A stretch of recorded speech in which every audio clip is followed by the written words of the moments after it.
Oleh karena itu, orang-orang yang ingin menikmati ketawaduan, lupakan siapa diri kita. Kalau kita seorang sarjana, jangan diingat-ingat kesarjanaan kita. Nanti kita ingin diketahui. Padahal di sisi Allah bukan kesarjanaan yang penting, amal yang ikhlas. Kalau kita seorang yang sudah pernah bersedekah sebanyak apapun, lupakan. Kalau kita ingat-ingat, kita jadi butuh diakui, butuh ditulis, butuh disebut-sebut, itu bisa merusak. Kalau kita seorang pimpinan, kalau kita ingin tawadu, jangan disebut-sebut saya pemimpin, tidak usah diingat-ingat. Kalau kita seorang ustadz, tidak perlu kita menyebut-nyebut saya ustadz. Makin kita mengingat-ingat otoritas kita, kedudukan kita, amal kita, makin kita mengingat, makin kita butuh diakui oleh makhluk, makin tidak ikhlas. Nah, kalaupun mau ingat supaya kita tawadu, ingat dosa-dosa kita. Aduh, mata jelalatan.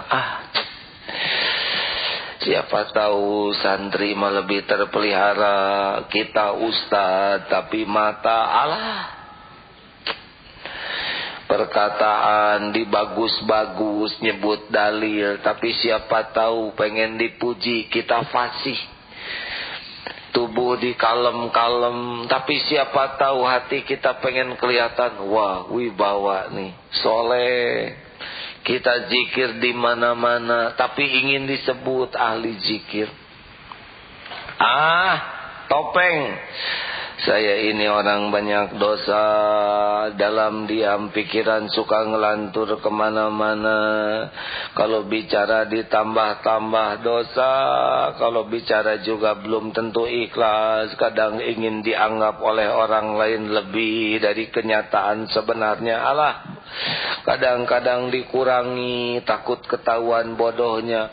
Kita harus belajar ngaku, makin tahu siapa diri kita, maka pujian orang tidak akan membuat kita bahagia karena tidak cocok.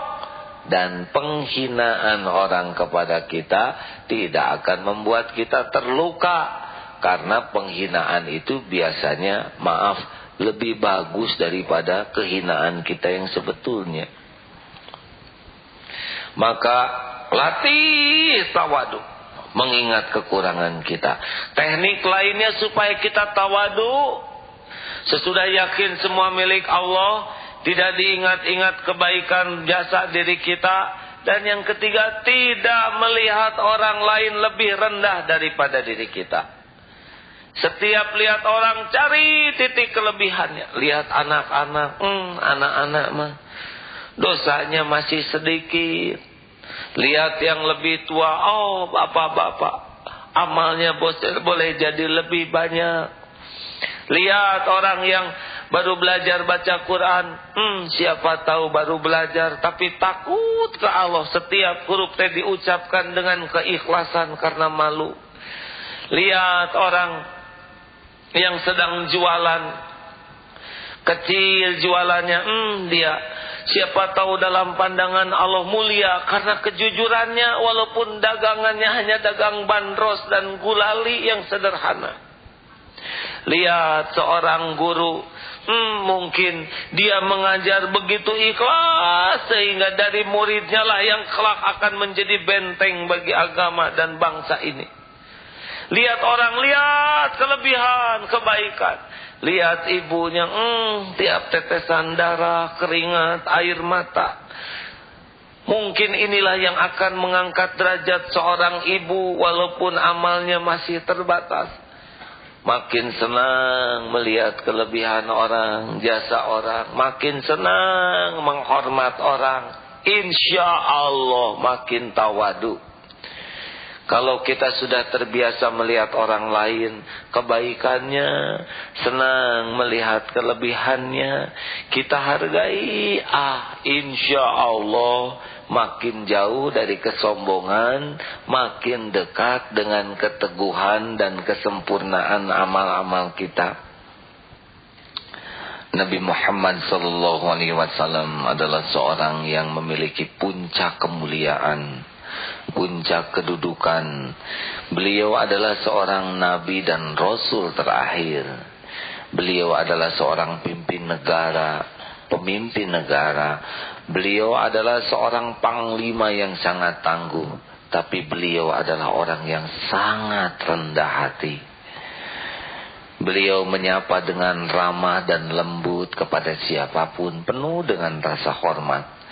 Tiada seorang pun yang berjumpa kepada beliau kecuali beliau menatap dengan wajah penuh senyuman dan cerah bagai purnama. Subhanallah. Beliau tidak membeda-bedakan tamu kaya dan miskin. Beliau menerima undangan walau hanya makanan yang amat sederhana. Beliau berjalan dengan sukacita walaupun diundang oleh sekedar hamba sahaya. Beliau tidak menjadi bangga dengan naik unta yang bagus dan tidak pernah malu dan minder dengan menunggang keledai walaupun hanya dibonceng. Di rumah Nabi Muhammad yang amat sederhana, beliau menjahit sendiri terompahnya, merapihkan kamarnya, memerah susu tanpa ingin menjadi beban.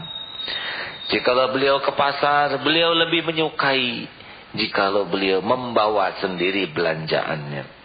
Subhanallah. Dan jikalau beliau datang ke sebuah majlis, beliau tidak menyukai andai kata orang-orang berdiri untuk menyambutnya.